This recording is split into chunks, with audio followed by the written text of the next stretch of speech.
I am Clara, and I am 29 years old. 6 months ago, I violently lost the only home I possessed. And when I reached out to my own biological parents, completely broken and desperate for the absolute bare minimum of human help, they coldly delivered 5 specific words that permanently altered the trajectory of my entire existence. That exact night, my apartment building burned to the ground. I literally lost 7 years of irreplaceable memories, sentimental artifacts, and my entire sense of safety in a matter of 2 suffocating hours. When I frantically called my parents from the freezing sidewalk, coughing up ash and sobbing hysterically, my stepfather simply sighed into the receiver and said, "Not our problem. Be careful." But incredibly, that brutal rejection was absolutely not the worst part of this nightmare. The absolute worst part arrived exactly a week later when a generic insurance agent matter-of-factly informed me that my parents had been secretly listed as the sole 100% financial beneficiaries on my renter's insurance policy, a policy document I had absolutely never ever signed. And exactly 3 days after that devastating revelation, a veteran fire marshal sat me down and asked me one incredibly simple, chilling question that completely shattered everything I thought I knew. Exactly who had physical access to the interior of your apartment last week? I instantly knew the terrifying answer. My estranged mother had unexpectedly visited my apartment for the very first time in 2 entire years. Before I take you step by step through this absolute descent into madness, please take a brief moment to engage with this narrative, but only if the raw truth of this story genuinely resonates with your own soul. And please tell me in the comments exactly where in the world you are sitting tonight and what the clock reads in your current time zone. I always find comfort in knowing where my community of survivors is resting. Now, let me violently drag you back to the exact night absolutely everything went up in flames. February 12th. Exactly 3:17 in the morning. The piercing, agonizing shriek of the smoke alarm abruptly ripped me from a deep sleep. I violently jerked awake into a darkness so incredibly thick and suffocating it tasted like burnt copper on my tongue. An acrid, sharp, incredibly unnatural chemical smell aggressively assaulted my senses. My lungs burned with agonizing heat long before my panicked brain could even process the reality of the threat. Fire. I absolutely did not think. I physically couldn't think. Instinct completely hijacked my nervous system. My trembling hand blindly swiped my cell phone off the bedside table. And I just ran. I was entirely barefoot, wearing only thin cotton pajamas, clutching absolutely nothing else to my chest. The main apartment hallway had transformed into a terrifying, claustrophobic tunnel of thick, black, rolling smoke, eerily illuminated by a sickly, flickering orange glow emanating from somewhere below my floor. I aggressively hit the heavy metal stairwell door with my shoulder so violently that the deep, purple bruise would remain painfully visible for weeks. For agonizing flights of concrete stairs down to the lobby. Every single frantic step was a desperate prayer. Every single jagged breath was inhaling a sharp knife. When I finally burst through the lobby doors and stumbled out onto the freezing concrete sidewalk, the bitter February night air hit my face like a physical slap. I stood there violently shivering in the snow in my thin sleepwear, completely paralyzed, watching massive, aggressive orange flames violently lick out of my own 4th floor living room window. Unit 4B. My sanctuary. My entire home. A soot-covered firefighter aggressively approached me, his soot-stained face looking incredibly grim beneath the heavy brim of his helmet. "Ma'am, are you the primary resident of that specific unit?" I numbly nodded my head, completely incapable of forming words. "I am so incredibly sorry," he said softly, refusing to avert his exhausted eyes. "Absolutely everything inside that specific unit is completely gone. Gone." The heavy word simply did not compute in my brain. 7 entire years of my independent life were locked inside that burning box. The irreplaceable Faded physical photographs of my late grandparents, the absolute only copies I possessed in the world. The beautiful acoustic guitar my late biological father had gifted me for my 16th birthday right before he died. My framed university diploma. My laptop containing every single creative project, every digital memory, every fundamental piece of exactly who I had painfully evolved into since escaping my parents' toxic house. Absolutely all of it was rapidly turning into falling ash and suffocating smoke. I physically collapsed onto the freezing concrete curb, my fingers in a death grip around my cell phone. The cracked glowing screen coldly displayed 3:47 a.m. All around me, terrified neighbors were frantically gathering on the street, wrapped in plush bathrobes and winter coats, murmuring in shocked whispers. Someone, a kind stranger whose face I absolutely do not remember, gently draped a heavy, scratchy wool blanket over my shivering shoulders. My hands violently shook as I desperately pulled up my digital contacts list. Mom, Dad. I foolishly, naively believed they would inherently know exactly what to do. I believed they would immediately drive to the city to rescue me. I pressed the green call button. The phone rang, and endlessly rang. Exactly 8 agonizing rings before she finally picked up the receiver. Clara? My mother's voice was incredibly thick with heavy sleep and something else entirely. Profound, intense annoyance. Do you have absolutely any idea what time it is right now? Mom, my voice violently cracked into a sob. There was a massive fire. My apartment. Building. Mom, I lost absolutely everything I own. I am standing in the freezing street. I have nowhere to go. I don't. Oh, a distinct, pregnant pause. A long, incredibly empty silence. Well, that is certainly unfortunate. Unfortunate. She said the word with the exact same casual, detached inflection one might use if I had just called to complain about spilling iced coffee on a cheap shirt. I clearly heard the rustling of expensive bed sheets and then my stepfather, Richard's gruff voice murmuring aggressively. In the background, my mother, Eleanor, simply handed the phone over to him. Clara, exactly what is going on here? Richard demanded impatiently. I frantically repeated the entire nightmare to him. The suffocating smoke, the massive flames, standing barefoot on the freezing sidewalk possessing absolutely nothing but my phone and the clothes on my back. I was openly, violently crying, now unable to stop the gasping sobs. His cold, calculated response arrived, completely flat and utterly final. This is absolutely not our problem to manage. Clara, you should have been significantly more careful with your appliances. You are a grown adult now. Stop relying on us. The phone line went completely, abruptly dead with a sharp click. I sat completely frozen on that freezing curb for a very long time, the dead phone still pressed tightly against my ear, simply listening to the absolute, crushing silence of their rejection. The exhausted firefighters continued, aggressively battling the blaze. The freezing neighbors slowly drifted back, inside the lobby or left to stay with friends. The winter sun slowly began to rise over the city skyline, painting the lingering smoke a sickly, bruised orange. My own biological parents hadn't even bothered to ask if I was physically injured. They hadn't offered to drive into the city to get me. They hadn't even offered a hollow "I love you." Not our problem. As the initial, paralyzing shock of the trauma slowly, agonizingly hardened into something significantly colder and darker, a strange, unsettling memory violently surfaced in the front of my mind.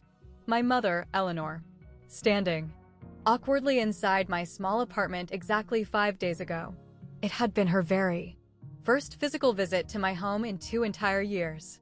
She had shown up completely unannounced, claiming she was simply in the neighborhood and desperately missed her daughter. She had slowly, methodically walked through every single room of my apartment, running her hands over my furniture, asking incredibly strange, highly specific questions about the building's infrastructure. At the time, I had been foolishly happy. I was pathetically grateful for her sudden, maternal attention. But now, sitting entirely alone on that freezing curb wrapped in a stranger's scratchy blanket, a chilling, terrifying question began aggressively clawing at the inside of my skull.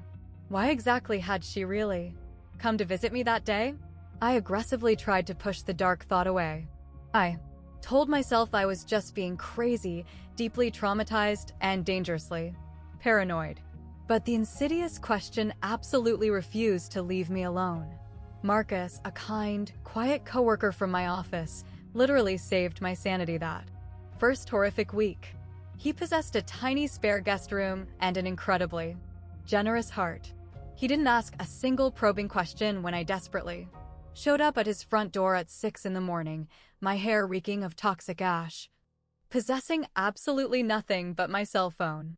He just silently handed me a hot mug of coffee and gently said, "You can stay here for as absolutely long as you need to." Exactly 3 agonizing days later, I finally felt somewhat human enough to begin dealing with the bureaucratic nightmare of the insurance company. I aggressively called my renter's insurance provider, fully expecting the standard, agonizing corporate bureaucracy, endless claim forms, massive deductibles, and excruciating waiting periods. But the senior customer service representative, a man named David, according to his flat, monotone voice, asked me a highly specific question that made my blood run instantly cold. "Miss Clara, can you please verbally confirm your exact legal relationship with Richard and Eleanor Sterling?" I rapidly blinked at my borrowed laptop screen in utter confusion. They're my parents, my biological mother and my stepfather. Why exactly are you asking me that? Total silence on the line. It stretched out far too long to be normal. "Miss Clara, I strongly believe you need to physically come down to our main corporate office immediately. There is a highly irregular document you urgently need to see in person. Can't you simply explain it to me over the phone?" I pleaded. I really strongly believe. David loudly cleared his throat in obvious discomfort. "It would be significantly better for you to view this in person." I reluctantly scheduled an appointment for the very next morning. After I hung up the phone, I sat completely paralyzed, staring blankly at the wall of the guest room for hours. Marcus found me sitting exactly like that when he returned from his shift. "Clara, are you okay? The insurance executives want me to physically come into the main office tomorrow," I whispered. "Something highly irregular regarding my parents." "Your parents?" Marcus frowned deeply. "What on earth do they have to do with your independent renter's insurance?" I honestly have no idea. I finally met his concerned eyes. But the representative specifically mentioned a highly unusual beneficiary designation form that was dated exactly 6 months ago. Marcus's frown deepened into a dark scowl. A beneficiary attached to a basic renter's insurance policy? That is incredibly weird and highly non-standard. Yeah, I hugged my trembling knees tightly to my chest. That is exactly what I thought too. I did not sleep a single minute that night. Every instinct in my body was screaming that something was fundamentally, catastrophically wrong. I just didn't possess the necessary information to know exactly how wrong yet. The massive, downtown insurance office smelled strongly of stale, burnt coffee and impending disaster. David, the representative, appeared significantly younger in person than his deep voice had suggested, perhaps in his early 30s, with deeply apologetic, anxious eyes hiding behind thick wire-rimmed glasses. He quietly led me into a small, windowless conference room and firmly closed the heavy door behind us. "Miss Clara, I want to officially start this meeting by saying I am so incredibly, deeply sorry for the catastrophic loss of your home." "Thank you for the sentiment, David," I replied coldly, "but I highly doubt you dragged me down here solely to offer your condolences." He let out a heavy sigh and slowly slid a thick, red legal folder across the polished table. I hesitantly opened the cover. It was my primary policy. Completely standard, boilerplate stuff. My legal name listed prominently as the primary insured, standard coverage amounts, and policy effective dates. And Then he instructed me to turn to the absolute last page of the document. Beneficiary designation: Richard Sterling, Eleanor Sterling. 100% payout. The entire conference room violently tilted on its axis. This is an absolute massive mistake, I heard my own voice say, echoing as if from miles away. I absolutely never ever signed this document. I would never do this. Miss Clara. David slowly, carefully pointed a pen to the very bottom line of the page. That is undeniably your signature. I leaned in close and looked. It did look exactly like my personal signature. It possessed the exact same looping letters, the exact same aggressive slant. But I knew. Deep in my bones, I absolutely knew. I had absolutely never held a pen to this specific piece of paper. I had never laid eyes on this legal document in my entire life. This specific, altered form was officially submitted to our office exactly 6 months ago. David continued quietly, watching my reaction carefully. Your original, foundational policy had you correctly listed as your own sole beneficiary, exactly as is standard industry practice. Someone proactively, deliberately altered the paperwork 6 months ago, and the total maximum payout amount for a total loss? Exactly $150,000. He paused, removing his glasses and rubbing the bridge of his nose. Miss Clara, there is something else incredibly urgent. A senior fire investigator called our specific department early this morning. He has been aggressively, repeatedly, asking highly targeted questions about this exact policy payout. My hands were violently shaking. I aggressively pressed my palms flat against the cool table to stop the tremors. Why on earth would a senior fire investigator care about the specific beneficiaries of my renter's insurance? David locked eyes with me. His gaze was full of terrifying pity. I strongly believe you already know exactly why. I did know. The horrific, unthinkable answer was sitting heavy in the center of my chest, exactly like a block of lead. But I physically couldn't force my vocal cords to say the terrifying words out loud. Not yet. Someone had aggressively forged my legal signature. Someone had deliberately changed my financial beneficiaries to themselves. And exactly 5 days before my entire apartment complex mysteriously burned to the ground in the dead of night, my estranged mother had unexpectedly, suspiciously visited my home for the very first time in 2 years. Coincidence? I absolutely did not believe in those fairy tales anymore.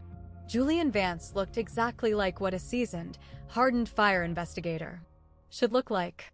He possessed a deeply weathered, cynical face, incredibly sharp, assessing dark eyes, and a firm, no-nonsense handshake that instantly commanded respect. We strategically met at a busy, anonymous coffee shop located 3 blocks away from the insurance building. Completely neutral ground. Miss Clara, he began, setting his black coffee down on the table, I am going to be brutally, entirely direct with you. I absolutely do not believe your fire was a tragic accident. The heavy, terrifying words hung suspended in the air between us. What exact evidence makes you confidently say that? I asked, my voice trembling. Fire burn patterns, he replied instantly. He pulled out his official tablet and began showing me high-resolution photographs I desperately did not want to see. My beloved bedroom, completely charred black and utterly destroyed. Look very closely right here, he pointed to a specific, heavily burned area. The absolute point of origin is located right here, positioned directly near the wall outlet, behind your heavy wooden dresser. But there is absolutely zero forensic evidence of a catastrophic electrical failure. Absolutely no frayed, damaged wires.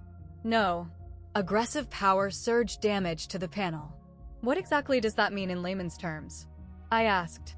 It means that someone intentionally, aggressively helped that fire along. He calmly put his tablet away.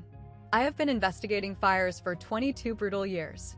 I know exactly what an accidental, organic fire looks like. This is absolutely not it. I tightly wrapped both of my hands around my warm coffee cup, desperately needing the physical heat to stop my shivering. So, what exactly happens now? Now, I aggressively ask questions. His intense eyes locked onto mine. Who exactly possessed physical access to the interior of your apartment during the week immediately prior to the blaze? My heart completely stopped beating and then instantly started violently racing too fast. I had one specific visitor, exactly 5 days prior. Who was it? I forced my dry mouth to form the words. My mother, Eleanor. Julian did not physically react in shock. He just slowly, methodically nodded. His head, exactly like a man watching the final, crucial piece of a massive puzzle click flawlessly into place. I aggressively subpoenaed your building. Management's electronic entry logs, he stated calmly. Electronic key fobs. Maintain immaculate digital records. Absolutely only 2 individuals physically accessed your specific unit during that entire week. You and an older woman, perfectly matching your mother's physical description. I physically couldn't speak. I felt like I was suffocating. Miss Clara, I am absolutely not formally accusing anyone of a felony crime just yet, he leaned slightly forward over the table. But I desperately need you to fully understand that this is now a highly active, aggressive criminal investigation. If there is absolutely anything else you know, anything at all, now is the exact time to speak up. I thought deeply about the altered insurance form, the perfectly forged signature, the massive $150,000 payout. There absolutely might be, I said quietly. Something else entirely. Later that exact same night, sitting on the edge of Marcus's guest bed, I called my mother's phone. I meticulously kept my voice incredibly light, highly casual. Absolutely nothing wrong here. Mom, I just really wanted to call and genuinely thank you for visiting my apartment last week. It truly meant a lot to me. A very long, heavy pause on the line. When she finally spoke, her specific tone of voice was incredibly careful, almost guarded. Oh yes, of course. I just really miss my daughter, sweetie. It had simply been entirely too long. It really, truly had, I agreed, nervously picking at a loose thread on the blanket. Hey, just a really quick, random question. Did you happen to notice anything weird or malfunctioning in my apartment while you were there? Anything electrically off? Why on earth are you asking me that? The senior fire investigator keeps aggressively asking me strange questions about the appliances. Fire investigator? Her voice instantly sharpened into a blade, the fake maternal warmth completely vanishing. Why on earth would they be actively investigating a simple fire? Apparently, the forensic evidence strongly suggests that it might not actually have been an accident, I replied smoothly.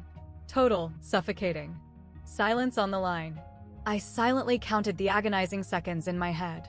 1, 2, 3, 4. Clara. Her specific tone of voice had completely, entirely changed now. It was incredibly cold, highly controlled, absolutely sociopathic. Do not ever speak to those malicious investigators without a highly paid lawyer present in the room. They will ruthlessly twist your innocent words to frame you. Why on earth would I ever need a criminal defense lawyer, Mom? I am the innocent victim who lost everything here. I am simply trying to fiercely protect my daughter, she hissed. Defensively. Protect me from exactly what, Mom? Another incredibly long, heavy pause. In the background of the call, I clearly heard Richard's gruff, muffled voice aggressively asking her a question. I absolutely have to go right now, Eleanor stated abruptly, panic leaking into her tone. Your father urgently needs me. Stepfather, I corrected her instantly. What did you say? Richard is my stepfather, Eleanor. Not my biological father. The phone line went completely, violently dead. I sat alone on the bed and stared at the dark screen of my phone. My hands were absolutely no longer shaking. That realization genuinely surprised me. Something profound had permanently shifted inside my soul over the past few days. The crushing, agonizing grief was undeniably still there, deep grief for my destroyed apartment, my irreplaceable sentimental things, the entire independent life I had painstakingly built from scratch, but resting firmly underneath that grief. Something infinitely harder and colder was rapidly forming. Absolute crystal. Clear clarity. Her frantic legal advice hadn't been about protecting my innocence. It was entirely about fiercely protecting her own guilt. I immediately texted Julian Vance. We urgently need to talk. I have massive, damning new information. His text reply arrived in less than 3 seconds. Tomorrow morning, 9 a.m. sharp. Same coffee shop location. I did not sleep a single minute that night either. But this time, it was absolutely not blinding. Terror keeping me awake in the dark. It was the meticulous, cold beginning of an execution plan. The vicious, highly coordinated smear campaign officially launched early the very next morning. Aunt Beatrice was the very first relative to call. She was my mother's younger, deeply bitter sister. The one who always remembered to send generic, cheap holiday cards. Honey, her voice aggressively dripped with thick, fake, exaggerated concern. Your poor mother frantically called me late last night in tears. She is so incredibly, deeply worried about your mental stability. Right now. Worried about what, exactly? I asked coldly. Well, a highly delicate, calculated pause. She said that you have been aggressively saying some incredibly strange, highly disturbing things about the cause of the fire, and about her personal involvement. I immediately sat up, significantly straighter on the bed. I absolutely haven't told a single person in this family anything at all. Clara, sweetheart, it is completely okay to mentally struggle right now. What you went through, tragically losing absolutely everything you owned like that, absolutely anyone's fragile brain would have a difficult time coping with the trauma. My stomach instantly turned to ice. She was laying the groundwork. What exactly? Specifically, did my mother tell you? I demanded. Just that you are currently under a massive amount of intense, unmanageable psychological stress. That you are perhaps experiencing some kind of severe, hysterical mental breakdown, Aunt Beatrice's voice softened patronizingly. She is just deeply terrified that you might publicly say some crazy, slanderous things that you absolutely do not mean. Crazy. There it was. The ultimate, classic gaslighting weapon. I am absolutely not crazy or having a breakdown, Aunt Beatrice, I stated firmly. Absolutely no one is saying you are crazy, honey. We are all just, did she maliciously email the entire extended family, or did she just call you directly? Total silence on the line. That oppressive silence was all the answer I needed. Please, just try to get some deep rest, sweetheart, Beatrice finally said, sounding incredibly nervous. We are all actively praying for your recovery. She frantically hung up the phone before I could even formulate a response. I immediately opened my email inbox on my phone. There were absolutely no messages from the family, but there was one highly alarming email sitting there. From the Human Resources Department at my corporate office. It was flagged as highly urgent. The digital timestamp clearly showed it had arrived exactly 2 days ago. I had been so completely, utterly consumed by the insurance fraud nightmare that I had completely missed it. My blood ran absolutely freezing cold as I slowly read the text. Dear Clara, we recently received an anonymous, highly concerning phone call expressing severe distress regarding your current psychological mental state following your recent personal trauma. While we strongly strive to support all of our employees through difficult personal times, we urgently need to schedule a mandatory meeting to formally discuss your current mental fitness to safely return to work. I read the horrific email twice, then 3 times. She wasn't just maliciously trying to steal my insurance money. She was actively, aggressively trying to systematically destroy my professional credibility, my livelihood, and my entire reputation. She was rapidly making absolute certain that when I finally spoke up, absolutely no one in the world would believe the crazy, unstable fire victim. The pure, unadulterated rage that violently rose in my chest was unlike any emotion I had ever experienced in my entire life. It was freezing cold, perfectly clear, and incredibly deadly. Game on, Eleanor. Julian Vance raised a single, impressed eyebrow when I showed him the HR email. At the coffee shop. That is an incredibly bold, aggressive, tactical move on her part, he noted, sipping his coffee. Attempting to completely discredit the primary witness before you can even speak to the authorities. It clearly means she is absolutely terrified. It means she is highly strategic. He aggressively tapped his pen against his leather notebook. We desperately need something incredibly concrete. Something she absolutely cannot talk or manipulate her way out of. That is exactly when the realization hit me like a lightning bolt.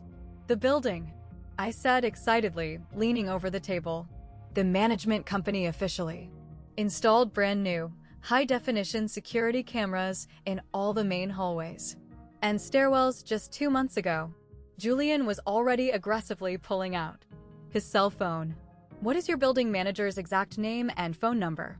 Exactly 20 minutes later, we were physically sitting inside Mr. Harrison's cramped, messy basement office at the apartment complex, intently watching the surveillance footage on a small, dusty monitor. Right here, Mr. Harrison pointed a stained finger directly at the glowing screen. February 7th. That is the exact date you requested. I sat completely mesmerized as I watched my mother confidently walk down the 4th floor hallway. She was carrying a massive, heavy-looking black duffel bag, the exact kind of bag you would typically use for a gym or a weekend trip. She nervously, quickly glanced around the empty hallway before aggressively swiping a keycard and entering my apartment. The digital timestamp on the bottom corner of the video read exactly 2:07 p.m. Mr. Harrison rapidly fast-forwarded the digital file. My mother finally emerged back into the hallway at exactly 5:12 p.m. 3 entire hours. She had explicitly told me on the phone that she had only briefly stopped by for a quick 30-minute visit. But that discrepancy wasn't the absolute worst part of the footage. Wait, I leaned incredibly close to the glowing screen, my heart pounding. Where exactly is the massive black bag? We silently watched the footage play out again. She clearly walked into the apartment carrying the heavy bag. She walked out into the hallway completely empty-handed. Can you please immediately check the other cameras? Julian asked. Urgently. The stairwells, the back exits, the parking garage? Mr. Harrison nodded vigorously and rapidly started clicking his mouse. We finally found the evidence on the grainy service entrance camera located in the alley. Eleanor, confidently walking to her parked car at exactly 5:15 p.m. Absolutely no bag in her possession. She hadn't taken it out the back way either to avoid the cameras. She purposefully, deliberately left it hidden inside my apartment. I whispered, the terrifying reality setting in. Julian aggressively scribbled a note in his pad. That specific black bag is the absolute key to the entire case. The forensics lab team discovered something highly suspicious located directly near the wall outlet, and it is currently being heavily analyzed. But if we can definitively prove exactly what she brought into the building, the suspicious 3-hour visit, the missing bag, and the highly suspicious point of origin of the fire, we finally had a definitive, lethal direction. Sarah Hayes was exactly the specific kind of ruthless, aggressive attorney I desperately needed. She specialized exclusively in high-stakes insurance fraud, litigation, and absolutely did not believe in sugarcoating reality. This forged signature is incredibly good work, she said, holding the altered beneficiary form up to the bright light filtering into her downtown office. Highly professional even, but it is absolutely not flawless. What exactly do you mean? I asked. She smoothly pulled out a specialized magnifying glass. Incredibly old. School technique, but highly effective. Look closely at these specific points. Right here and here. She gently traced invisible lines on the paper with her pen. Hesitation marks. When an individual attempts to forge a signature, they naturally, instinctively slow their hand down at highly specific points, desperately trying to perfectly mimic the loops. Your real, authentic signature is incredibly fast and fluid because you have been rapidly signing your own name for decades. This specific forgery possesses at least 3 distinct places where the pen visibly paused and hesitated on the paper. A massive surge of hope violently flickered in my chest. So you can definitively prove in court that it is a fake? I can easily hire a certified forensic document examiner who will testify under oath that it is an absolute fake. Sarah corrected me, setting the paper down. But what is infinitely more interesting is the specific submission method used. This form was absolutely not mailed into the office. It was physically, aggressively submitted directly at the insurance branch location, meaning someone confidently walked right into the building, either pretending to be me or claiming to legally represent me. Sarah smoothly pulled out another stack of documents. I have already legally requested the building's visitor logs for that specific date, and I personally interviewed the young clerk who officially processed this form at the desk. My heart rate instantly spiked. What exactly did he say? He distinctly remembers a highly demanding woman, middle-aged, brown hair. She aggressively stated she was handling the boring paperwork for her daughter, who was simply entirely too busy with her corporate job to come in person. Sarah's smile was as sharp as a razor blade.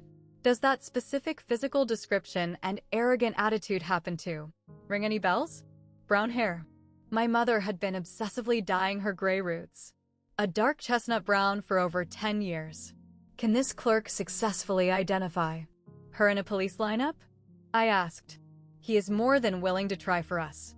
Sarah gathered the mountain of paperwork back into a neat pile.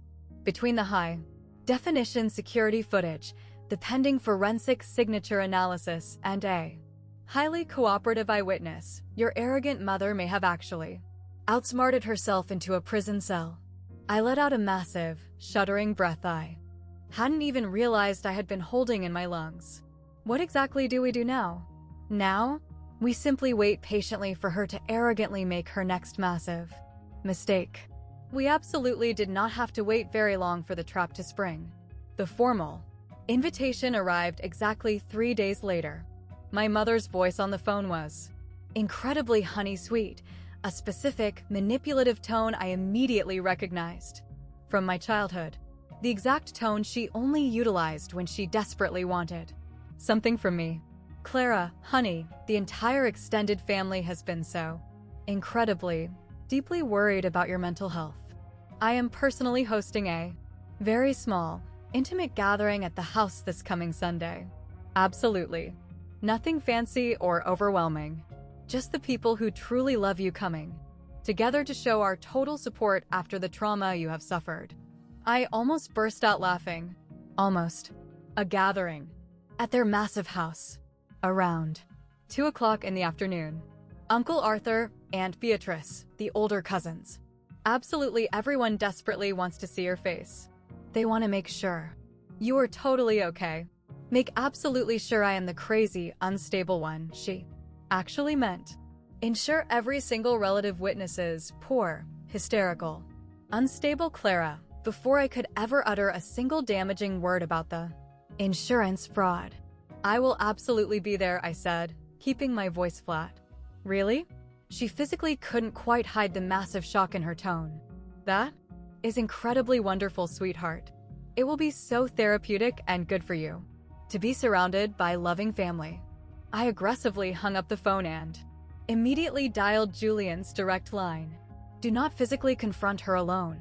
He warned me instantly. We desperately need more time. The official arrest warrant is currently being aggressively processed by the judge, but these legal things take days to finalize. I am absolutely not going to confront her, I assured him. But I desperately need to be physically standing in that room when the absolute truth comes out into the light. He was completely silent for a long moment, processing the risk. Fine, but you must be incredibly careful. I will be parked in an unmarked vehicle exactly 30 minutes away from your signal. Next, I rapidly called Sarah. How exactly Is the witness identification process coming along? Done and dusted, she replied. Without any preamble, the deep satisfaction evident in her tone. Official photo. Lineup. He immediately picked Eleanor out of the lineup. Absolutely zero hesitation. Finally, I quickly texted Marcus, my coworker. Do you remember that massive tech favor I vaguely mentioned about cloud data backups and aggressive legal subpoenas? His text reply arrived instantly, already aggressively working on it. The legal process takes serious time, but I already found something incredibly interesting on the servers. Call me immediately. I slowly looked down at my glowing phone screen. 3 incredibly powerful allies. A verified eyewitness, damning video footage, and a massive family gathering where my mother was actively plotting to publicly prove I was insane. She arrogantly thought she was brilliantly setting a trap for me. She had absolutely no idea. She was confidently walking directly into a slaughterhouse. My parents' sprawling suburban house looked exactly as immaculate and oppressive as I remembered. Pristine white siding, an obsessively manicured green lawn, a massive American flag proudly waving by the heavy oak front door. It was the absolute, flawless picture of upper-middle-class respectability hiding the rot underneath. I parked my rental car on the quiet street and sat in the driver's seat for a very long, heavy moment, desperately steadying my erratic breathing. 15 cars. That is exactly how many expensive vehicles aggressively lined the long driveway. 15 eager witnesses to absolutely whatever horrific performance my mother had planned for today. The heavy front door swung open before I even had the chance to raise my hand to knock. Eleanor stood there proudly in her absolute Sunday best. A pristine cream silk blouse, expensive pearl earrings, and a deeply concerned, maternal expression perfectly plastered onto her face. Clara. She aggressively pulled my stiff body into a suffocating hug, holding onto me far too long and far too tightly. Her shrill voice loudly carried for the benefit of the waiting audience. Behind her, my poor, traumatized baby. I have been so incredibly, deeply worried about your mind. Looking over her shoulder, I saw all of them. Aunt Beatrice, Uncle Arthur, cousins David and Michelle. Faces I had intimately known my entire life. Absolutely all of them watching me with the exact same sickening expression. Pity. Careful, highly calibrated, condescending pity. She had done her manipulative groundwork incredibly well. Come inside, please come inside. Eleanor kept a tight, restrictive arm wrapped aggressively around my shoulders, physically guiding me into the massive living room exactly as if I might violently shatter into a million pieces if let go. Absolutely everyone is here. Exclusively for you.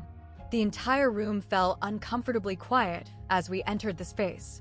I slowly scanned the sea of faces. Richard stood awkwardly in the far corner near the massive stone fireplace, completely avoiding my eyes, his cell phone clutched tightly in his sweating hand. Aunt Beatrice was the very first relative to cautiously approach me. Honey, she gently took both of my cold hands in hers. Your mother has tearfully told us exactly what you have been painfully going through. It is completely okay to not be mentally okay right now. The immense, crushing stress of tragically losing absolutely everything you owned like that. In a fire, cousin David awkwardly added from the leather couch, absolutely. Anyone's fragile brain would severely struggle to comprehend it. Maybe actively. Talking to a licensed professional would significantly help the healing process. Michelle suggested with sickening gentleness. A trained psychological professional. I looked around the sprawling room at my biological family. These were human beings who had known my name since the day of my birth, and I saw absolutely not a single person who genuinely believed I might be telling the actual truth. Not yet, but that reality was about to violently, permanently change. Eleanor patiently waited until every single guest had a drink firmly in their hand. Then she loudly, theatrically cleared her throat. I want to deeply, sincerely thank every single one of you for being here today. Her voice violently trembled, a perfectly rehearsed quiver of emotion. as you are all painfully aware, Clara has been through something completely terrible. And in dark times like these, a loving family simply needs to aggressively come together. Quiet murmurs of supportive agreement rippled smoothly through the crowded room. But I also desperately need to address, she paused, dramatically dabbing at the dry corners of her eyes with a lace tissue, the massive elephant in the room. I remained perfectly, terrifyingly still. My poor, traumatized daughter has been saying some incredibly strange, deeply troubling things lately. Eleanor's gaze aggressively swept the room, landing briefly on each sympathetic face to ensure their compliance. About me, about her loving father, about the horrific cause of the fire. Richard visibly flinched at the word father. He still absolutely refused to look in my direction. She genuinely believes we. Eleanor's voice broke perfectly. It was an Oscar-worthy performance of maternal grief. She tragically believes we had something malicious to do with what happened to her apartment. Her own loving parents. Loud, dramatic gasps and shocked, horrified whispers immediately erupted. Eleanor, no, Aunt Beatrice breathed out in pure disbelief. I intimately know she is hurting. Tears were now rapidly rolling down her powdered cheeks. I intimately know she lost absolutely everything she owned. But to maliciously accuse us of something so horrific and evil. Richard aggressively stepped forward from the corner, placing a heavy, supportive hand on her shaking shoulder. His voice was completely flat and dead. Our daughter is clearly, undeniably not mentally well right now. We love her deeply, but we absolutely cannot enable these dangerous, psychotic delusions. The entire room's intense attention violently shifted back to me, eagerly. Waiting for the loud denial. Waiting for the hysterical breakdown. Waiting for the absolute proof that poor, unstable Clara had finally snapped under the pressure. I said absolutely nothing. My hands remained perfectly relaxed at my sides, my facial expression entirely neutral and cold. Let them watch my silence. Let them permanently remember this specific moment in time. My absolute silence versus her hysterical performance. My cell phone violently buzzed in my coat pocket. It was a secure text message from Julian. I have the entire, unedited footage. You desperately need to see this right now. I slowly stood up. Please excuse me, I said incredibly calmly to the room. I desperately need some fresh air. And I slowly walked right out the front door, leaving my mother frozen mid-performance, her eager audience waiting for a chaotic act that was absolutely never coming. Not yet, anyway. Okay, I desperately need to pause the narrative right here for just one single second. If my mother's psychopathic performance is making your blood violently boil exactly as much as mine was in that suffocating room, please drop a comment with the word busted. Because what exactly happens next? Let's just say she really, truly should have thoroughly checked whether her daughter's apartment building had updated security cameras before executing her visit. Like and subscribe right now if you desperately want to see exactly how this nightmare ends. Trust me, you absolutely do. Now, let us jump back into the fire. Julian was strategically parked exactly 2 houses down the street in an unmarked vehicle. I quickly slid into the passenger seat, my heart violently pounding against my ribs. What exactly did you find? He immediately handed me his secure tablet. The complete, high-definition footage from absolutely every single angle. Watch this closely. I sat completely mesmerized as I watched my mother on the glowing screen. The clear hallway camera captured her confidently, walking in, carrying the massive, heavy black duffel bag at exactly 2:07 p.m. And then, casually walking back out into the hallway at exactly 5:12 p.m. possessing absolutely nothing. 3 entire hours, Julian stated grimly. She explicitly told you it was a 30-minute visit. But the bag. That is exactly where this gets incredibly interesting. He pulled out a high-resolution forensic photograph.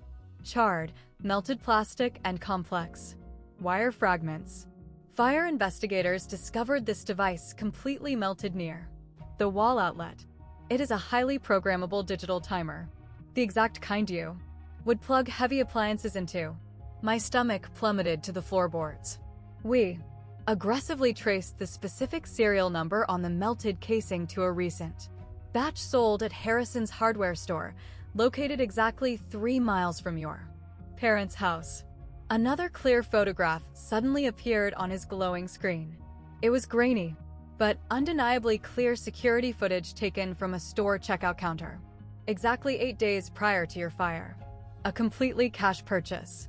The woman in the footage possessed dark brown hair, incredibly familiar posture, and a designer purse I instantly recognized. Is that? We will absolutely need an official, legal identification for court, but yes. Julian met my wide eyes. That is undeniably your mother. I slowly looked back toward my parents' massive house. Through the large front living room window, I could clearly see the dark shapes of my relatives moving around. My family was probably still aggressively discussing how incredibly tragic it was that Clara had completely lost her mind. My phone vibrated violently. It was Sarah. The official witness identification just came through, she stated without any preamble, pure triumph in her voice. Official photo lineup. He immediately, confidently picked Eleanor. Absolutely. Zero hesitation. He even explicitly stated that he distinctly remembered her. Overpowering perfume. Chanel No. 5. He said his late mother used to aggressively wear it. I almost let out a genuine, dark smile. Chanel No. 5 was my mother's absolute one, consistent, narcissistic vanity. Julian, I turned to face him in the car. Exactly how long until you can legally make an arrest? I aggressively submitted the formal warrant application exactly 2 days ago, right after the initial witness ID came through. Judge Vance officially signed it this morning. He checked his heavy watch. I have 2 uniformed officers meeting me at this exact location in exactly 30 minutes. He intently studied my pale face. What exactly are you planning to do right now? I am walking right back inside that house. Eleanor, I will absolutely not violently confront her. But when you confidently walk through that front door, I want my entire extended family to bear witness to the absolute truth. All of it. All at once. He hesitated for a second, then nodded firmly. 30 minutes. Then, we permanently end this nightmare. I sat quietly in Julian's car for another minute, mentally gathering myself for war. The physical evidence was absolutely solid now. The security video footage, the witness identification, the melted timer device remnants, and a highly forged legal signature. My mother had been incredibly careful, but absolutely not careful enough to outsmart the system. One more highly crucial thing, I looked directly at Julian. The deleted text messages from her phone. Marcus had explicitly explained the complex process to me the day before. Cloud data backups. Text messages that arrogant users genuinely thought they had permanently deleted, but were actually still sitting on corporate servers, perfectly accessible with a proper, aggressive subpoena. The formal legal request was expedited this morning, Julian confirmed. Eleanor's cellular carrier is fully cooperating. We should possess her entire, unredacted message history within 48 hours. But I honestly already knew exactly what we would inevitably find. She absolutely hadn't executed this massive fraud alone. Richard intimately knew about it. He had likely helped her execute it. And somewhere buried deep in those deleted texts was the undeniable criminal proof. Go. Julian checked his watch again. I will be walking up that driveway at exactly 2:45. Just remain completely calm. Let the hard evidence do the screaming. I nodded, opened the car door, and then suddenly paused. Julian, why exactly are you aggressively helping me so much with this? This goes way beyond a standard, routine fire investigation. He was completely quiet for a long moment, staring out the windshield. My younger sister. Exactly 15 years ago. Her highly abusive ex-husband intentionally burned her house to the ground while she was working a shift. The corrupt insurance company desperately tried to deny her massive claim. They aggressively claimed it was highly suspicious. His jaw tightened so hard the muscle twitched. She exhausted 3 agonizing years desperately fighting in court to prove she didn't do it to herself. It nearly permanently destroyed her life. Did she eventually win the case? I asked softly. Eventually, yes. But it cost her absolutely everything she had. He finally met my eyes. When I initially reviewed your case file, seeing your mother aggressively listed as the sole beneficiary entirely without your consent, a highly suspicious fire possessing 0 accidental cause, I instantly knew exactly that someone was trying to do to you what they viciously tried to do to her. I completely understood in that moment.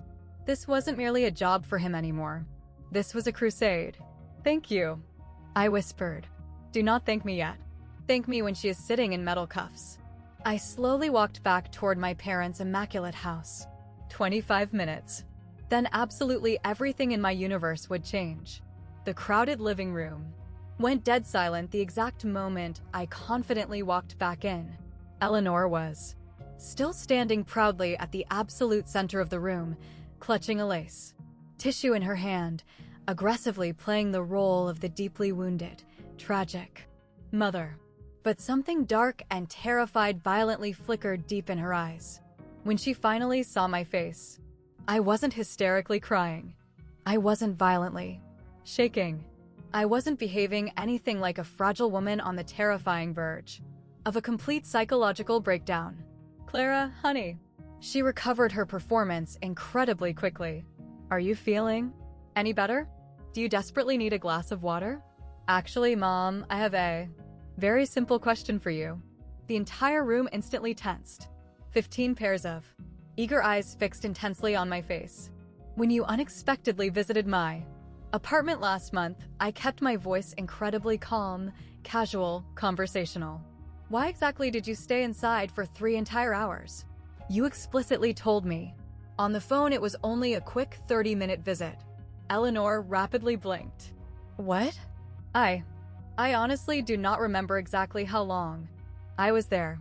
The building has brand new, high-definition security cameras, Mom. I slowly pulled out my cell phone. I possess the complete, unedited footage. Right here. Her powdered face drastically changed for just a terrifying fraction of a second. A visceral flicker of something freezing cold and sociopathic, hiding just beneath the warm maternal mask. Richard instantly straightened his posture. Clara, that is absolutely enough of this. You are profoundly embarrassing yourself in front of the family. And the massive black bag you brought with you? I continued relentlessly, completely ignoring him. The incredibly large one. Where exactly did it go? Because you clearly walked into the building carrying it. But you walked out into the alley completely empty-handed. I have absolutely no idea what insane things you are talking about. The senior fire investigators certainly do. The massive living room was utterly, completely still now. Aunt Beatrice's jaw literally hung open in shock. Cousin David had slowly set his drink down on the coaster. Even Richard had entirely stopped pretending to casually check his phone. Clara. Eleanor's voice had completely lost its sweet, artificial honey. It was pure, unadulterated steel now. I do not know what vicious lies these rogue investigators have been maliciously feeding your sick brain, but her cell phone violently rang. Richard's cell phone aggressively rang at the exact same precise moment. They instantly looked at each other across the room. Something terrifying passed silently between them. Pure, unadulterated fear, I finally realized. Real, primal fear. Richard frantically glanced down at his glowing screen. His face went completely, shockingly white. Eleanor. His voice violently cracked. It is the local police department. The heavy front doorbell rang loudly, echoing through the silent house. Uncle Arthur, who was standing closest to the entryway, opened the door completely Without thinking, his brain still desperately trying to process the chaos unfolding in the room. Julian Vance confidently stepped inside the foyer, his shiny silver badge highly visible on his leather belt. Two heavily armed, uniformed police officers flanked him on either side. Eleanor Sterling. My mother absolutely did not move a single muscle. For the very first time in my entire life, I saw her completely, utterly still. Frozen solid, exactly like a terrified animal violently caught in the headlights of an approaching semi-truck. I am Senior Fire Investigator Julian Vance. He aggressively crossed the plush carpet in 4 massive steps. You are officially under arrest for arson in the second degree and massive insurance fraud. This is absolutely ridiculous. Eleanor finally found her voice, but it came out as a shrill, hysterical shriek. It sounded absolutely nothing like her usual, flawless, aristocratic composure. Clara maliciously set me up. She has been plotting this entire fake conspiracy. She is deeply, clinically sick. Ma'am, you have the absolute right to remain silent. Julian aggressively grabbed her arm, not violently, but incredibly firmly. Anything you say can and absolutely will be used against you in a court of law. Do you seriously not believe her? Eleanor violently twisted her body toward the stunned family members, thick black mascara now rapidly running down her face in dark streaks. She is highly unstable. She has been maliciously making these insane things up since the fire started. You have the right to an attorney. If you cannot afford one, one will be provided for you by the state. The heavy metal handcuffs loudly clicked into place around her wrists. The sharp, metallic sound echoed violently in the silent living room. Richard frantically tried to step toward his hysterical wife, but the second uniformed officer immediately blocked his path. Mr. Sterling, we have some highly serious questions for you down at the station as well. Please, come with us immediately. I didn't. I absolutely wasn't. Richard's face completely crumpled in terror. It was entirely her idea. Absolutely all of it. Richard. Eleanor's scream was raw, primal, and terrifying. Shut your goddamn mouth. But it was entirely too late. The entire family had heard his frantic, pathetic confession. Aunt Beatrice sank heavily into a chair, aggressively covering her mouth with her hands in horror. Cousin David looked exactly like he might physically be sick on the carpet. Uncle Arthur just stood there, slowly shaking his head in absolute, profound disbelief. I stood perfectly still and watched them slowly lead my mother out the front door in cuffs. She absolutely did not look back at me. She absolutely didn't have to. We both intimately knew exactly how this dark story concluded. For a very long, agonizing moment after the police cruisers finally pulled away from the curb, absolutely no one in the room spoke a single word. The sprawling living room felt significantly different now. It felt incredibly small, suffocating, and claustrophobic. The meticulously, carefully arranged expensive furniture, the smiling, fake family photos resting on the mantel, the fresh, expensive flowers Eleanor had proudly set out, absolutely all of it looked exactly like an artificial stage set after the tragic play had finally ended. Aunt Beatrice was the very first relative to physically move. She slowly rose from her leather chair and walked tentatively toward me, heavy tears rapidly streaming down her aged face. Clara. Her voice violently broke. I am so incredibly, deeply sorry.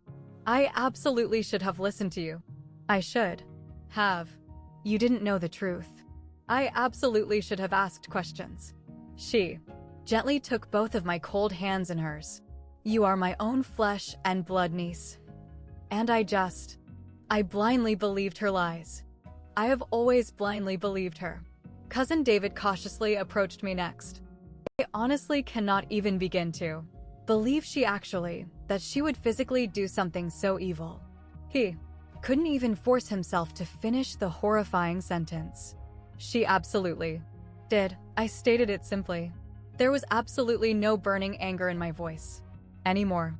Just cold, undeniable fact. One by one, they all slowly approached me. Uncle Arthur, Michelle, the rest of the silent cousins. Stumbling apologies, profound shock, complete and utter disbelief. Some of them physically couldn't bring themselves to look me in the eye. Some of them couldn't stop staring at me, exactly as if they were truly seeing me as a human being for the very first time in their lives. Absolutely. Whatever you need, Uncle Arthur stated firmly. His voice was incredibly gruff, but his eyes were shining with wet tears. Expensive legal fees, a safe place to stay.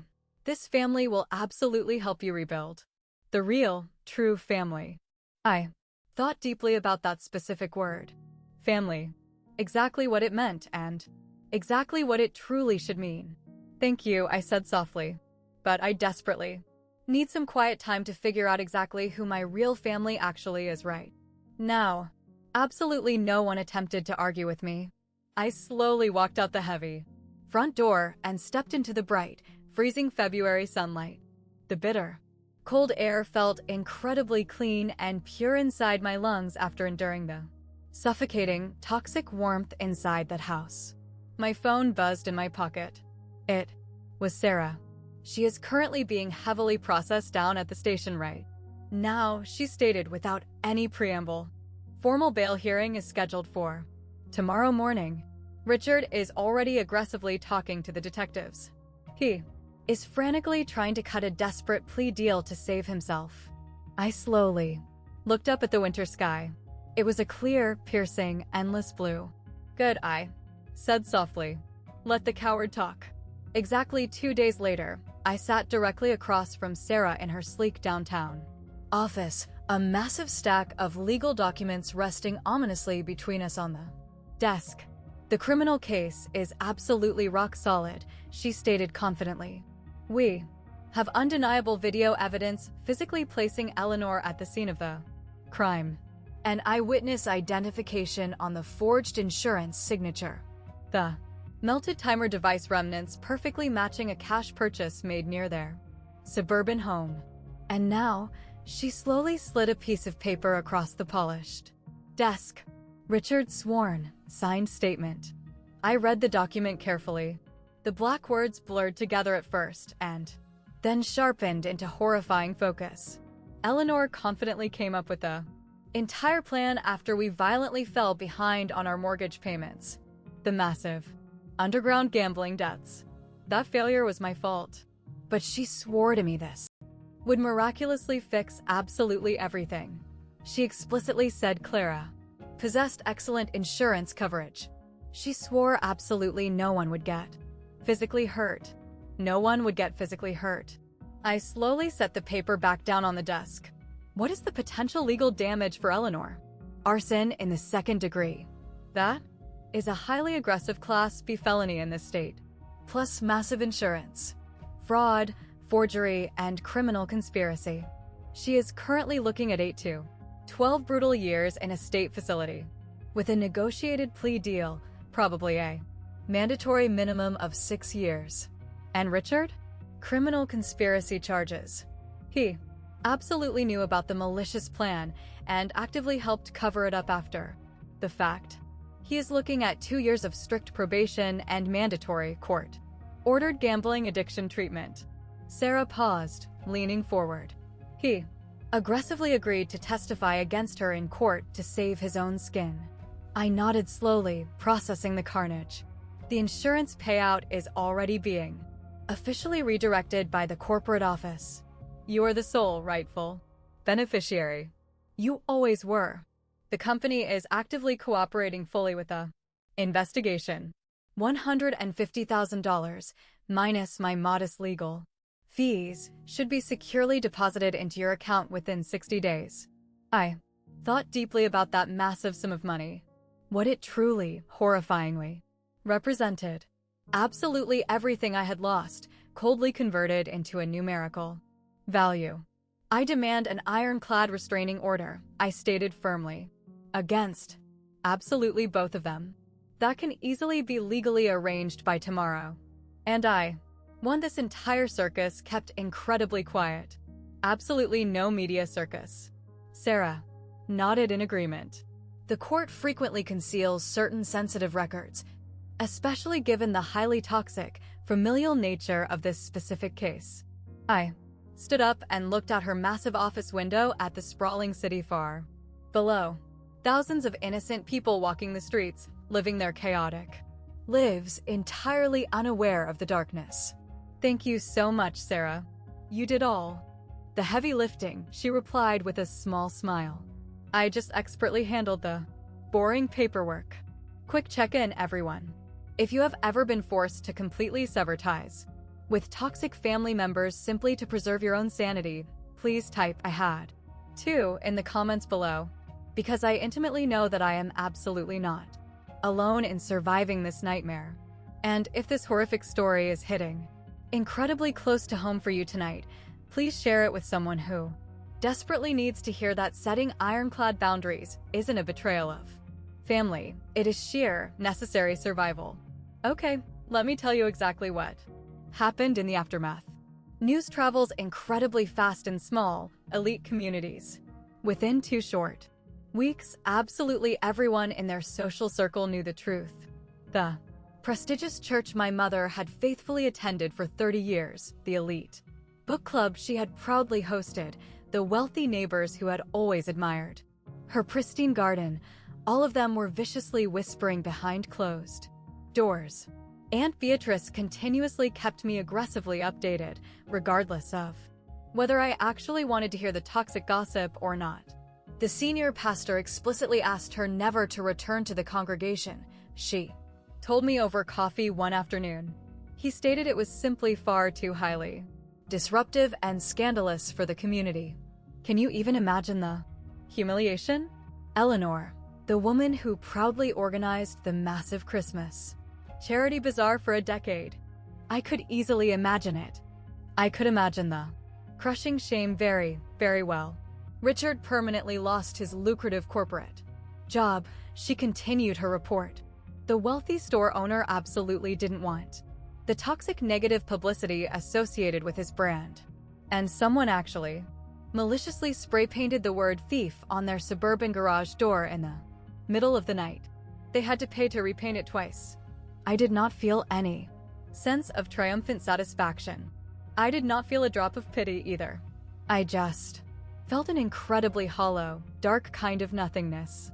She has been frantically calling absolutely everyone in her contact list, Beatrice said, shaking her head, desperately trying to explain away the evidence, claiming it was a massive, unfortunate misunderstanding, swearing the physical evidence was maliciously planted, aggressively claiming that you violently manipulated the investigators against her. She let out a heavy sigh. Absolutely nobody is answering her phone calls anymore. Good, I replied simply.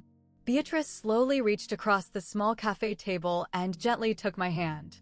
She is my biological sister. I literally grew up sharing a bedroom with her. And what she maliciously did to you. Her voice violently caught in her throat. That is absolutely not family. That is not a human being I recognize anymore. I gently squeezed her hand. It is absolutely not your fault, Beatrice. I know it isn't. But I still deeply feel the shame of it. We sat in companionable silence for a long moment. Outside the coffee shop window, normal life continued. Cars sped past. Innocent people laughed. The world stubbornly kept spinning on its axis. The gambling debts, I finally asked, breaking the silence. Exactly how bad was it? Richard's aggressive gambling? Beatrice's face darkened significantly. Incredibly bad, Clara. Over $180,000 in the hole. And he owed it to the exact kind of violent people you absolutely do not ever want to owe money to. That horrifying reality explained the sheer desperation. Not that it excused a single malicious action. She arrogantly thought she could miraculously fix his massive mistakes by violently burning my entire life to the ground. She thought completely wrong. Yes, she absolutely did. The official court date arrived on a gloomy, gray Thursday morning in late April. I sat entirely alone in the very back row of the freezing courtroom. quietly watching my mother standing there in a bright Orange County jumpsuit, her thin wrists firmly cuffed together in front of her waist. Her hair had grown out significantly, stark, undyed gray aggressively showing at the roots now. Absolutely no expensive salon appointments in the county jail. She looked incredibly small, fragile, and significantly older than I remembered her. She absolutely did not turn around to scan the room to see if I was physically present. Perhaps she already knew. Perhaps she simply didn't want to confirm the reality. The stern judge slowly read the official list of charges aloud. Arson in the second degree, aggressive insurance fraud, first degree forgery, criminal, conspiracy to commit fraud. Every single heavy word landed in the quiet room, exactly like a dropping stone. Eleanor's defense lawyer, a severely overworked public defender, since Richard could absolutely no longer afford to retain private counsel, had successfully negotiated a desperate plea deal. She pleaded guilty on all counts, entirely in exchange for a significantly reduced sentencing recommendation from the state. Eleanor Sterling, the judge announced, his voice echoing loudly, "You are hereby officially sentenced to 6 years in the state penitentiary, with a possibility of early parole after serving 4 complete years." 6 long years. My mother would be 62 years old when she finally walked out of those gates, assuming she even secured early release. I sat and watched her narrow shoulders violently shake. Perhaps she was finally crying. Or perhaps the crushing, terrifying weight of her actions had finally hit her reality. Richard's sentencing hearing was held entirely separately, strictly because he had fully cooperated with the state and testified against his wife. The district attorney had offered him a highly generous deal: 18 months in the county jail, entirely suspended to 2 years of strict, supervised probation. It was entirely contingent upon completing 200 hours of grueling community service and successfully graduating from a mandatory gambling addiction program. The judge made the terms crystal clear. One single, minor violation of those terms, and he would serve every single day of that 18-month sentence behind bars. His name would remain on a violent, public criminal record for the rest of his life. After the exhausting sentencing concluded, Sarah met me out in the echoing hallway. The massive insurance payout officially cleared the bank yesterday afternoon, she announced. Exactly $142,000. After my legal fees are deducted. The capital is sitting in your secure account. I nodded my head slowly. The massive number felt entirely abstract, completely meaningless. The ironclad restraining order was also fully approved by the judge, she continued. Neither one of them can legally contact you directly or through any third parties for the next 10 years. Thank you, Sarah. She intently studied my pale face. How do you honestly feel right now? I thought deeply about the question. I really, truly considered it. Completely empty, I finally admitted, but entirely free. She nodded her head as if that made perfect sense. It absolutely did. I actively began intense trauma therapy exactly 3 weeks after the trial concluded. Dr. Hayes possessed incredibly kind, perceptive eyes and an irritating habit of asking complex questions I desperately did not want to answer, which essentially meant she was exactly the professional I needed to survive. Do you genuinely forgive them for what they did? She asked quietly. During our 4th session, I stared blankly up at the ceiling of her office, deeply considering the concept. Extending forgiveness is absolutely not my job. Right now, I finally stated, healing myself is. She offered a warm smile. That is an incredibly healthy, powerful perspective, Clara. Is it? You are absolutely not violently forcing your brain into an emotion you do not genuinely feel yet. That is profound growth. Growth. Such an incredibly small, simple word for such a massive, earth-shattering psychological shift. I successfully moved into a brand new, secure apartment at the very end of April.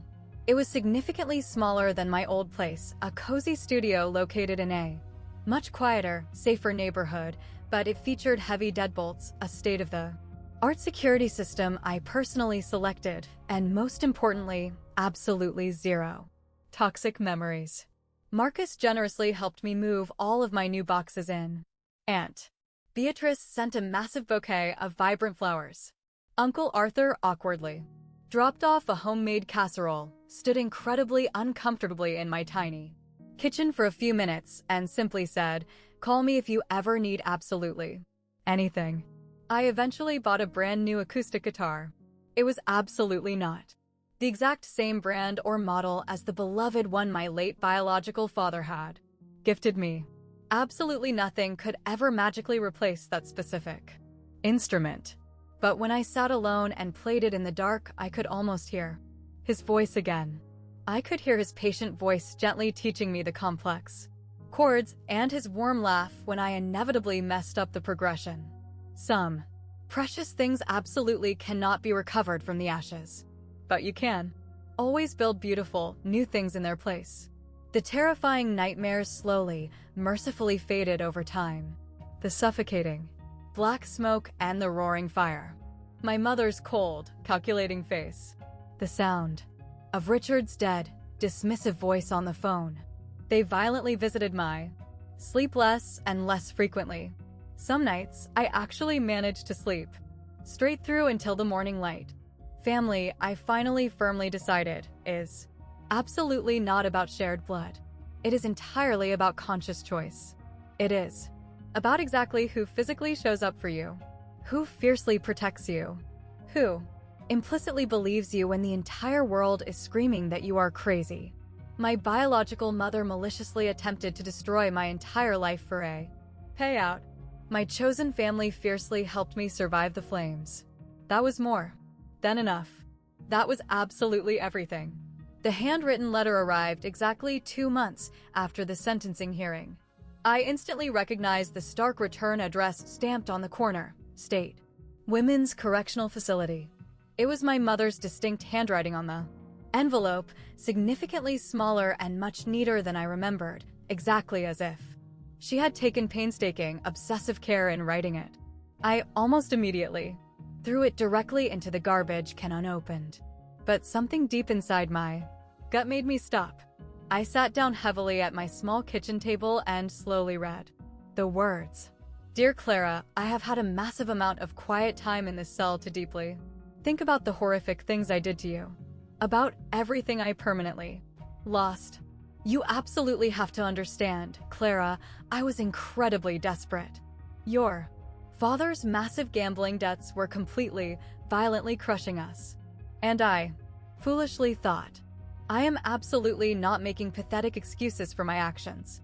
What I did to you was unspeakably evil and wrong. But you are still my only daughter. You are still my baby girl. Please, I am begging you, come visit me. Here. Please just let me look you in the eyes and explain. I am still your mother. Love, Mom. I sat and read the desperate letter twice. Then 3 entire times. Then I grabbed a blank piece of paper and a pen and wrote a response. Not to actually mail back to her. Just to get the poison out of my own head.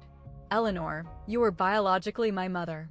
But the woman who actually, lovingly, raised me would absolutely never, ever have attempted to murder me in my sleep. For a quick insurance payout. I honestly do not know who you actually are anymore, and I absolutely do not need to find out. Do not ever attempt to write to me again.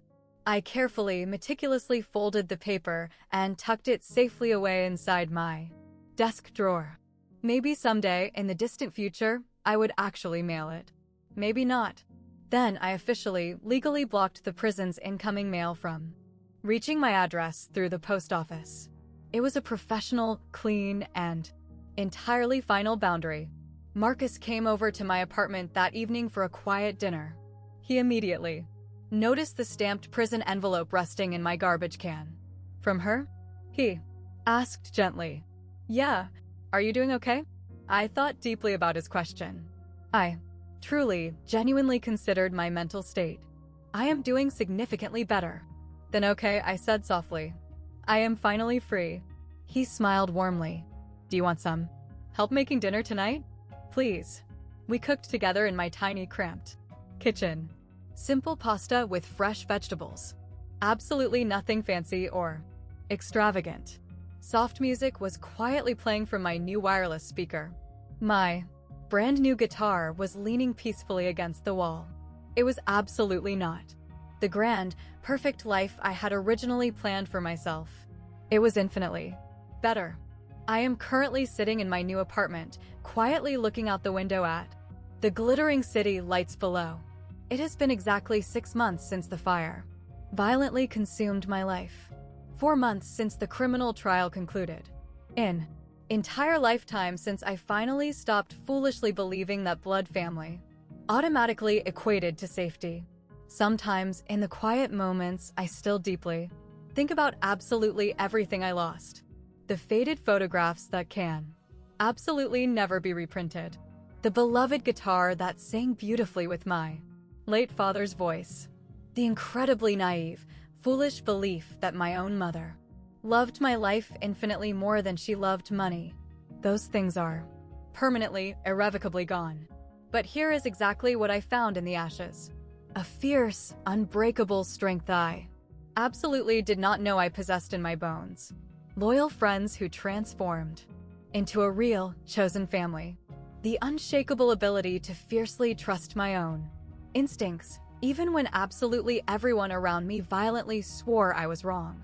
Fire absolutely destroys everything it touches.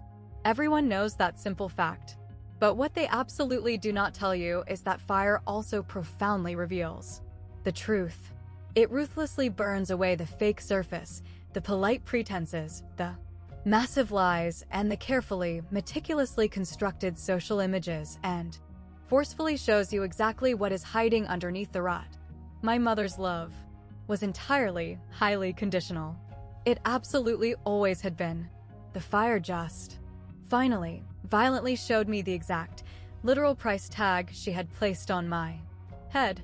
If you are watching this video right now and you are currently trapped in a toxic family dynamic that constantly gaslights you and makes you feel crazy for speaking the absolute truth, you are absolutely not crazy.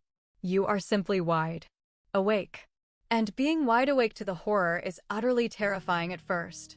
But it is also the beautiful, necessary beginning of your ultimate freedom.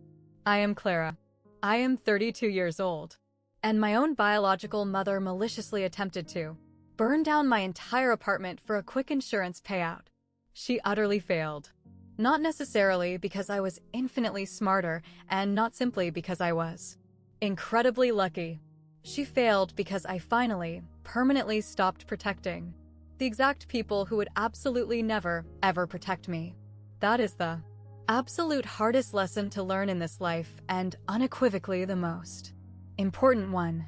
You are absolutely allowed to aggressively save yourself, even from your own family, especially from your own family. The catastrophic fire violently took absolutely everything I physically owned, but it absolutely could not take who I truly am. And in the bitter end, that is the absolute only thing that truly matters. Before I sign off, here are a few profound things this nightmare ultimately taught me. Trust must be actively, continuously earned, absolutely not blindly assumed. Even with blood family, your primal gut feeling absolutely exists for a highly specific evolutionary reason. When something feels fundamentally, deeply wrong, it almost certainly is. And establishing ironclad, impenetrable boundaries is absolutely not a betrayal of your family. It is fiercely protecting yourself from the exact people who already callously abandoned you. First, thank you so much for staying with me until the very end. If this harrowing story helped you feel even a fraction less alone tonight, please drop a heart in the comments below. If you know someone who desperately needs to hear this message, please share it with them. There are significantly more empowering stories exactly like this one linked in the description box below. Please check them out if you're searching for strength. I am Clara, and I am miraculously still standing. And if you are currently surviving something horrifyingly similar, I promise you, you will stand tall too. Please like and subscribe for more.